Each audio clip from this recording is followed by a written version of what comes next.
চশমা museum, a house of world class, জলট্যাক মোড়, বহরমপুর মডার্ন হোটেলের সামনে।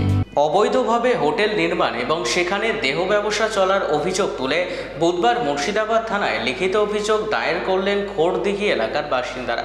অভিযোগকারীদের দাবি, দীর্ঘদিন ধরে এলাকায় বেআইনি কার্যকলাপ চলায় সাধারণ মানুষের নিরাপত্তা ও সামাজিক পরিবেশ বিঘ্নিত হচ্ছে। বাসিন্দারা অবিলম্বে প্রশাসনের হস্তক্ষেপের দাবি করে অভিযুক্ত হোটেলের বিরুদ্ধে কঠোর ব্যবস্থা নেওয়ার আহ্বান জানান।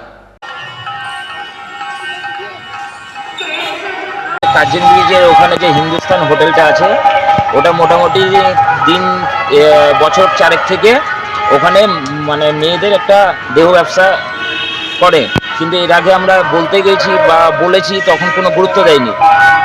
পুরোপুরি এটা আনলিগাল ব্যবসা করে ওখানে। প্লাস হচ্ছে ওখানে আমরা কালকে সব গ্রামবাসীরা সবাই মিলে গিয়েছিলেন বলতে, তো ওনারা কোনো কর্ণপাত করেননি। তো আজকে আমরা ওই জন্য প্রশাসনের দ্বারস্থ হয়েছি।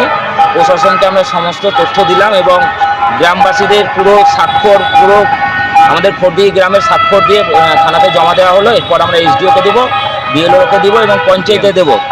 লাস্ট পর্যন্ত আমরা এসপি এবং ডিএম সবাইকে দেবো। আর পুরোপুরি যেখানে উনি করেছেন ওটা হচ্ছে ডোবা জায়গা ছিল। ওই ডোবা জায়গায় কী করে চারতলা বিল্ডিং পারমিশন পায় সেটারও আমাদের দেখার বিষয় আছে যে কী করে পায়। প্লাস হচ্ছে ওখানে দুটো বড় বড় নারায়ণী স্কুল আছে, স্কুলে আমাদের ওই মান সম্মানটা যাচ্ছে ওখানে দেহ ব্যবসা করার জন্য।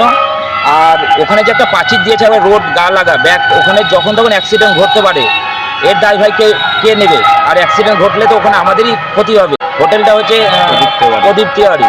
কি করেন জানি না, রাজনৈতিক কি করে জানি না, আমাদের অতটা জানার ইয়ে নেই। আমরা গ্রামবাসীর উদ্যোগে এখানে আসলাম, আমাদের ওখানে যাতে হোটেলটা ভেঙে দেওয়ার ব্যবস্থা করা হয় বা পুরোপুরি বন্ধ করা হয়, সেই আশা নিয়ে আমরা প্রশাসনের কাছে এসেছি। এরপরে আমরা পঞ্চায়েত এসডিও যেখানে যাওয়ার আমরা যাবো, আমরা পুরো আমাদের কাছে তথ্য আমরা নিয়ে এসেছি।